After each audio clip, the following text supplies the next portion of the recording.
ബഹുമാനനായ ഉദ്ഘാടകൻ KN,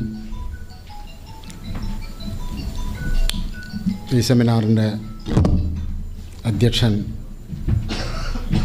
young ഡെമോക്രാറ്റ്സിൻ്റെ സംസ്ഥാന കൺവീനറായ സുഹൃത്ത് MM താഹിർ, സ്വാഗതം ആശംസിച്ച നഫീസത്തുൽ മിസ്രിയ, സ്റ്റേജിലിരിക്കുന്ന വിശിഷ്ട വ്യക്തിത്വങ്ങളായ M Shajar Khan, doctor Smitha P Kumar, Baburaj Bhagavathi, doctor VM Fahad, Abdul Nasar, മറ്റ് ജനാധിപത്യ മതേതര വിശ്വാസികളെ നിങ്ങൾക്ക് അഭിവാദ്യങ്ങൾ.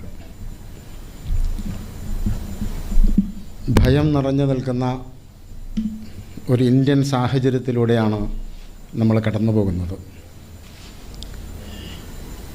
2014 അധികാരത്തിൽ കയറിയ നരേന്ദ്രമോദിയുടെ 3ാമത്തെ ടേമിലാണ് നമ്മളുള്ളത്. ഉത്തരേന്ത്യയിലൊക്കെ യാത്ര ചെയ്തു വരുന്ന ആളുകൾ യാത്രാനുഭവങ്ങൾ, അവിടുത്തെ സ്ഥിതിവിശേഷങ്ങളൊക്കെ ചോദിക്കുമ്പോൾ അവരൊക്കെ പറയുന്നത് ഭയം നിറഞ്ഞു നിൽക്കുന്നൊരു അന്തരീക്ഷത്തിലൂടെയാണ് ഇന്ത്യ കടന്നു പോകുന്നത് എന്നാണ്. നമ്മളിവിടെ ജനാധിപത്യത്തെക്കുറിച്ച്, മതേതരത്വത്തെക്കുറിച്ചൊക്കെ പറയാറുണ്ട്. ഭരിക്കുന്ന ഹിന്ദുത്വ സർക്കാർ, സംഘപരിവാര സർക്കാർ ഏറ്റവും ഭയപ്പെടുന്നത് മതനിരപേക്ഷതയെയാണ്, ജനാധിപത്യത്തെയാണ്. അതുകൊണ്ട് തന്നെ അവർ ജനാധിപത്യത്തെ കുഴിച്ചുമൂടാനുള്ള ശ്രമം കൂടി നടത്തുകയാണ്. ഫാസിസ്റ്റുകൾ അവർ സത്യത്തെ വല്ലാതെ ഭയപ്പെടുന്നു. അവർ യാഥാർത്ഥ്യങ്ങളെ, വസ്തുതകൾ ഭയപ്പെടുന്നു. അവർ ഇന്ത്യയുടെ ഭൂതകാല ചരിത്രത്തെ അവർ ഭയപ്പെടുകയാണ്. സ്വാതന്ത്ര്യസമര പോരാട്ട ചരിത്രത്തെ, മുഗളന്മാരുടെ, ഇന്ത്യയുടെ ഏറ്റവും പ്രതാപകാലമായിരുന്ന മുഗളന്മാരുടെ ആ രാജവാഴ്ചയുടെ കാലത്തെയൊക്കെ അവർ വല്ലാതെ ഭയപ്പെടുകയാണ്. അതുകൊണ്ട് തന്നെ ഏറെക്കാലം ഇന്ത്യയിൽ അധികാരം വാഴുന്നതിന്, സംഘപരിവാരത്തിൻ്റെ ഹിന്ദുത്വ അജണ്ടകൾ നടപ്പിലാക്കുന്നതിന് അവർക്ക് ഇന്ത്യയുടെ ചരിത്രത്തെ തിരുത്തിയെഴുതേണ്ടതുണ്ട്. ഇന്ത്യയുടെ ചരിത്രത്തെ വായിക്കുകയും പഠിക്കുകയും തെരുവിൽ പറയുകയൊക്കെ ചെയ്യുന്നത് ഭയപ്പെടുന്നത് കൊണ്ട് തന്നെ ചരിത്രത്തെ തന്നെ തിരുത്തിയെഴുതാനാണ് അവർ ശ്രമിക്കുന്നത്. PM ശ്രീ പദ്ധതി 2025 ഒക്ടോബറിലാണ് നമ്മുടെ കേരളത്തിലെ ഇടതുപക്ഷ സർക്കാർ ഒപ്പിടുന്നത്. തീർത്തും നിരാശാജനകമായി കേരളത്തിലെ ഇടതുപക്ഷ ജനാധിപത്യ മുന്നണിയിൽ നിന്ന് ഒട്ടും പ്രതീക്ഷിക്കാത്ത ഒരു കാര്യമായിരുന്നു അത്. കേരളത്തിൻ്റെ വിദ്യാഭ്യാസ സെക്രട്ടറിയും കേന്ദ്ര വിദ്യാഭ്യാസ അഡീഷണൽ സെക്രട്ടറിയുമാണ് ആ ധാരണാപത്രത്തിൽ ഒപ്പിട്ടത്. നമ്മുടെ കഴിഞ്ഞ സർക്കാരിലെ വിദ്യാഭ്യാസ മന്ത്രി ശിവൻകുട്ടി സാർ, അദ്ദേഹം സരസ്വതിയുടെ ഒരു ഫോട്ടോ വെച്ച പരിപാടിയിൽ നിന്ന് ഇറങ്ങി വരുന്നത് നമ്മൾ കണ്ടിട്ടുണ്ട്. ധീരമായ നിലപാടുകൾ സ്വീകരിച്ച ഒരു മനുഷ്യനായിരുന്നു കഴിഞ്ഞ കാലത്തെ വിദ്യാഭ്യാസ മന്ത്രി. പക്ഷേ അദ്ദേഹത്തിൻ്റെ കാലത്ത് തന്നെ കേരളത്തിലെ മഹാഭൂരിപക്ഷം വരുന്ന മതേതര വിശ്വാസികൾ എതിർക്കുന്ന ഒരു പദ്ധതിയിൽ ആ സർക്കാരിൻ്റെ വിദ്യാഭ്യാസ വകുപ്പിൻ്റെ സെക്രട്ടറി ഒപ്പിടുന്നതാണ് നമ്മൾ കാണുന്നത്. പക്ഷെ വലിയ പ്രതിഷേധങ്ങൾക്കൊടുവിൽ ഇടതുമുന്നണിക്കകത്തും പുറത്തും ജനാധിപത്യ കേരളത്തിൽ വലിയ പ്രതിഷേധങ്ങൾക്കൊടുവിൽ നവംബറിൽ തന്നെ 2025 നവംബറിൽ തന്നെ ആ പദ്ധതി മരവിപ്പിക്കാൻ അവർ തീരുമാനമെടുത്തു. ഒരു ബ്ലോക്കിൽ നിന്ന് 2 സ്കൂളുകളെ PM ശ്രീ പദ്ധതിയിലേക്ക് കൊടുക്കാൻ നിർദ്ദേശിച്ചതിൽ അവർ ലിസ്റ്റുകൾ തയ്യാറാക്കി കൊടുത്തിട്ടില്ല. ആ പദ്ധതിയുമായി മുന്നോട്ട് പോകേണ്ടതില്ല എന്ന് തീരുമാനമെടുത്തു. മാത്രമല്ല 60%, 40% എന്ന തോതിൽ ഫണ്ട് മുടക്കേണ്ട ഒരു പദ്ധതിയിൽ കേരളത്തിലെ അന്നത്തെ ഗവൺമെൻറ്, ആ ഗവൺമെൻറ്റിൻ്റെ മന്ത്രിസഭാ തീരുമാനമുണ്ടായിട്ടില്ല, ധനവകുപ്പും തീരുമാനമെടുത്തിരുന്നില്ലായിരുന്നു.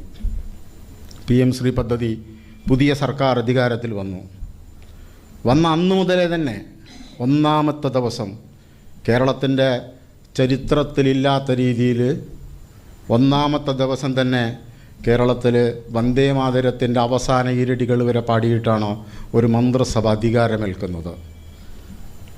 UDF മുന്നണി പ്രബലമായ മതന്യൂനപക്ഷങ്ങളുള്ള മുസ്ലിങ്ങൾ ഉൾക്കൊള്ളുന്ന മുസ്ലിം ലീഗ് എന്ന സമുദായ രാഷ്ട്രീയ പാർട്ടിക്ക് നിർണായക സ്വാധീനമുള്ളൊരു മുന്നണിയാണ് കേരളം ഭരിക്കുന്നത്. 1ാമത്തെ ദിവസം തന്നെ ഗവർണർ ആർലേക്കറുടെ നിർദ്ദേശപ്രകാരം വന്ദേ മാതരം മുഴുവനെ പാടി സർക്കാർ അധികാരമേൽക്കുകയാണ്. പിന്നീട് ഇങ്ങോട്ട് വിദ്യാഭ്യാസ മന്ത്രി ശംസുദ്ദീനും മറ്റുമൊക്കെ നിരന്തരമായി PM ശ്രീ പദ്ധതിയെക്കുറിച്ച് നുണ പറഞ്ഞുകൊണ്ടേയിരിക്കുകയാണ്. നമ്മൾ മനസ്സിലാക്കേണ്ടത്, എൻ്റെ വ്യക്തിപരമായ ഒരു ധാരണ, ഞാൻ മനസ്സിലാക്കുന്നത്, ഞങ്ങൾ വിനീത വിധേയരാണ് എന്ന് കേന്ദ്രത്തെ ബോധ്യപ്പെടുത്താനാണ് UDF മുന്നണി PM ശ്രീ പദ്ധതി നടപ്പാക്കുന്നത് എന്നാണ്. 1000-ലധികം കോടി രൂപ കേരളത്തിന് അവകാശപ്പെട്ട പണം തടഞ്ഞു വച്ചിട്ടുണ്ട്. വിദ്യാഭ്യാസ മേഖലയിൽ ചെലവഴിക്കേണ്ട പണം SSK ഫണ്ടൊക്കെ തടഞ്ഞു വച്ചിട്ടുണ്ട്, ശരിയാണ്. പക്ഷേ തമിഴ്നാട് സർക്കാർ സുപ്രീം കോടതി വരെ പോരാടിയിട്ടാണ് നേടിയെടുക്കുന്നത്. കേരളവും തമിഴ്നാടുമൊക്കെ ഹിന്ദുത്വ ഫാസിസത്തിന് കീഴടക്കാൻ കഴിയാത്ത, മാനസികമായിട്ടല്ല രാഷ്ട്രീയമായി വിദ്യാഭ്യാസ മന്ത്രി ആരാണെന്ന് ചോദിച്ചാൽ അത് ഇന്ത്യയുടെ ഒന്നാമത്തെ വിദ്യാഭ്യാസ മന്ത്രി അബുൽ കലാം ആസാദാണ് എന്ന് കുട്ടികൾ പഠിക്കും. അത് BJPയുടെ ലക്ഷ്യത്തിനെതിരാണ്. അത് BJPക്ക് അവരുടെ അജണ്ടകൾ നടപ്പാക്കാൻ കഴിയാത്തൊരു സാഹചര്യമാണ് വരിക. നമ്മുടെ രാജ്യത്ത് ഇപ്പോൾ ഇന്ത്യൻ നാഷണൽ കോൺഗ്രസ് അധികാരം വാണിരുന്ന 55 കൊല്ലക്കാലം അധികാരത്തിലിരുന്നൊരു രാജ്യമാണ്. ഗുലാം നബി ആസാദ് എന്നൊരു നേതാവുണ്ടായിരുന്നു അവർക്ക്. ആ ഗുലാം നബി ആസാദ് ഒരിക്കൽ പറയുകയുണ്ടായി, ഉത്തരേന്ത്യയുടെ ഭാഗങ്ങളിൽ തെരഞ്ഞെടുപ്പ് പ്രചാരണത്തിന് പോകുമ്പോൾ അവരെന്നെ കൂട്ടാറില്ലായിരുന്നു, എന്നെ മാറ്റി നിർത്തുമായിരുന്നു. കാരണം ഈ ഹിന്ദു ഭൂരിപക്ഷത്തിൻ്റെ വോട്ട് കിട്ടുമോ എന്ന ഭയം കോൺഗ്രസ് ലീഡർഷിപ്പിനെ പിടിമുറുക്കിയത് കൊണ്ടാണ് എന്നെ മാറ്റി നിർത്തിയതെന്ന് അദ്ദേഹം പറഞ്ഞു. പിന്നീട് അദ്ദേഹം കോൺഗ്രസിൽ നിന്ന് വിട്ടു. ഗുലാം നബി ആസാദിനെ മാറ്റി നിർത്തിയ കോൺഗ്രസിൻ്റെ അഖിലേന്ത്യാ പ്രസിഡന്റ് സ്ഥാനത്ത് 2 തവണ ഇരുന്ന മനുഷ്യനാണ് മൗലാന അബുൽ കലാം ആസാദ്. ഇത് ചരിത്രമാണ്.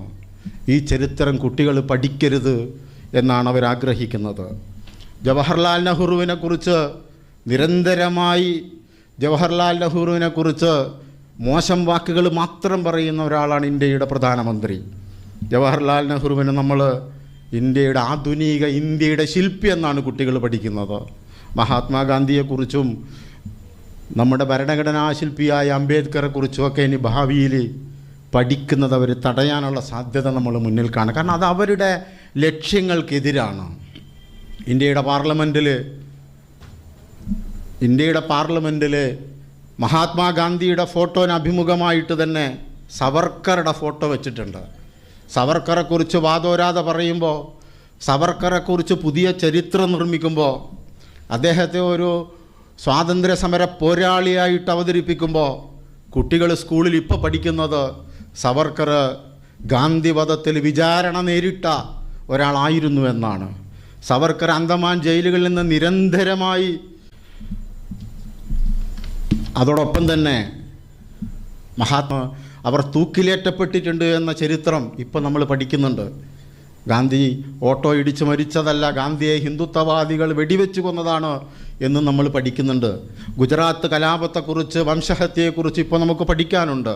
ഇതൊന്നും പഠിപ്പിക്കാതെ സംഘപരിവാരത്തിൻ്റെ താല്പര്യങ്ങൾക്ക് വേണ്ടിയുള്ള, അവരുടെ അജണ്ടകൾ നടപ്പിലാക്കാൻ വേണ്ടിയുള്ള ചരിത്രങ്ങളെയാണ് ഇനി, നുണകളെ, കെട്ടുകഥകളെയാണ് പഠിപ്പിക്കാൻ അവരാഗ്രഹിക്കുന്നത്. നമുക്ക് പ്രതീക്ഷയ്ക്ക് വക നൽകുന്ന ഒരു കാര്യം, ഇന്ത്യ ഒരു ജനാധിപത്യ രാജ്യമാണ്. കഴിഞ്ഞ ഏതാണ്ട് 7-8 പതിറ്റാണ്ട് കാലമായിട്ട് ഇന്ത്യയിൽ ജനാധിപത്യമുണ്ട്. അടിയന്തരാവസ്ഥ ഒരു 17-18 മാസക്കാലത്തെ കറുത്ത അടിയന്തരാവസ്ഥയെ മാറ്റി നിർത്തിയാൽ ജനാധിപത്യം നിലനിൽക്കൊണ്ട്, ആ ജനാധിപത്യം ആസ്വദിച്ച ഒരു ജനത, ആ ജനാധിപത്യ രീതിയിൽ തിരഞ്ഞെടുപ്പിൽ പങ്കെടുത്ത ഒരു ജനത, ആ ജനതയിൽ പകുതിയിലധികവും ഇപ്പോഴും ഈ ഹിന്ദുത്വ രാഷ്ട്രീയത്തെ, ഈ സംഘപരിവാർ ആക്ടറായ, സിനിമാ നടനായ അനുപം ഖേർ അദ്ദേഹം പറയുകയുണ്ടായി, രാമക്ഷേത്രത്തിലെ മോഷണം വളരെ ചെറുതാണ്, യഥാർത്ഥത്തിൽ വലിയ കൊള്ള നടത്തിയത് മുഗളന്മാരാണ്. ഇന്നലെ വന്ന ഒരു വാർത്തയാണിത്. യഥാർത്ഥത്തിൽ വലിയ കൊള്ള നടത്തിയത് മുഗളന്മാരാണ്. ഇതാണ് പുതിയ ചരിത്രത്തിൽ പഠിപ്പിക്കാൻ പോകുന്നത്. അദ്ദേഹം ഇവിടുന്ന് കട്ടുകൊണ്ടുപോയത്, മോഷണം നടത്തിയത്, കൊള്ളയടിച്ചത് ബ്രിട്ടീഷുകാരാണെന്നല്ല പറഞ്ഞത്. ഇവിടെ ഭരിച്ച്, ഇവിടെ മരിച്ച്, ഇവിടെ ചരിത്ര നിർമ്മിതികളുണ്ടാക്കി, ഇവിടെ മണ്ണടിഞ്ഞു പോയ മനുഷ്യരെയാണ് ഏറ്റവും വലിയ കൊള്ളക്കാരായിട്ട് പറയുന്നത്. ശിലാന്യാസം മുതൽ പ്രാണപ്രതിഷ്ഠ വരെ നടത്തിയത് നരേന്ദ്രമോദിയാണ്. സുപ്രീം കോടതിയുടെ ഉത്തരവ് പ്രകാരമാണ് ട്രസ്റ്റ് ഉണ്ടാക്കുന്നത്. ആ ട്രസ്റ്റിലെ പണമാണ്, വിശ്വാസികളെ പണമാണ് വഖഫ് ഭൂമിയിൽ നിർമ്മിക്കപ്പെട്ട, സുപ്രീം കോടതിയുടെ ഉത്തരവ് പ്രകാരം നിർമ്മിക്കപ്പെട്ട ആ ക്ഷേത്രത്തിലെ വിശ്വാസികളുടെ പണമാണ് സംഘപരിവാരം കൊള്ളയടിച്ചു കൊണ്ടുപോയത്. മുസ്ലിങ്ങളും ക്രിസ്ത്യാനികളും ഹിന്ദു രാഷ്ട്രത്തെ ഭയപ്പെടേണ്ടതില്ല. നമ്മൾ ഈ രാജ്യത്തെ ജനാധിപത്യ മതേതര സോഷ്യലിസ്റ്റ് റിപ്പബ്ലിക്കാണെന്ന് ആവർത്തിച്ച് പഠിച്ചവരും പറയുന്നവരുമാണ് നമ്മൾ. മുസ്ലിങ്ങളും ക്രിസ്ത്യാനികളും ഹിന്ദു രാഷ്ട്രത്തെ ഭയപ്പെടേണ്ടതില്ല. നമ്മുടെ പൂർവികർ സനാതന ഹിന്ദുക്കളാണ്. താടി വളർത്തിയോ വടിച്ചോ ഇഷ്ടമുള്ള വസ്ത്രം ധരിച്ചോ ജീവിക്കാം. പക്ഷേ പൂർവികരുടെ മൂല്യങ്ങൾ നിലനിർത്തണം. ബാബ രാംദേവ് ആരാണെന്ന് നിങ്ങൾക്കറിയാമല്ലോ.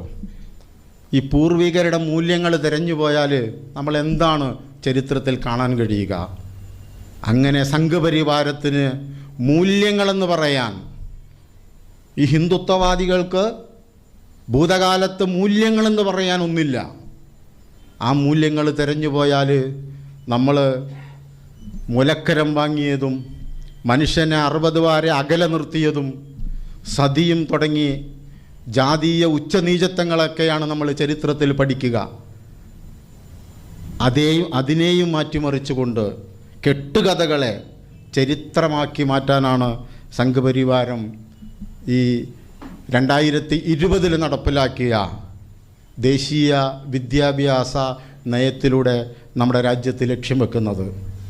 നമ്മൾ ഈ ഒരു സെമിനാറിൽ നമ്മൾ അഭിപ്രായം പറയുന്നത് പോലെ ഈ രാജ്യത്തിൻ്റെ തെരുവുകളിൽ, ഈ രാജ്യത്തിൻ്റെ എല്ലാ വേദികളിലും നമ്മൾ ഉറക്കെ ഈ രാജ്യം ജനാധിപത്യ രാജ്യമാണ്, ഇത് മതനിരപേക്ഷ ജനാധിപത്യ രാജ്യമാണ്, ഈ രാഷ്ട്രത്തിന് മതമില്ല, ഈ രാഷ്ട്രത്തിന് മതമില്ലെന്ന് ഉറക്കെ നമ്മൾ പറയേണ്ടതുണ്ട്.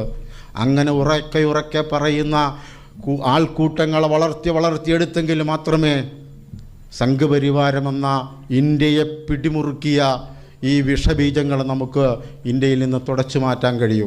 അങ്ങനെ കഴിയട്ടെ എന്ന് ആശംസിച്ചുകൊണ്ട് ഈ പരിപാടി നടത്തിയ യങ് ഡെമോക്രാറ്റ്സിൻ്റെ ധീരരായ നേതാക്കൾക്ക് അതിന് സാധ്യമാവട്ടെ, കൂടുതൽ യുവാക്കളെ സംഘടിപ്പിക്കാൻ കഴിയട്ടെ എന്ന് ആഗ്രഹിച്ചുകൊണ്ട്, പ്രാർത്ഥിച്ചുകൊണ്ട്, ആശംസിച്ചുകൊണ്ട് ഞാൻ എൻ്റെ വാക്കുകൾ ചുരുക്കുന്നു. ജയ് ഹിന്ദ്.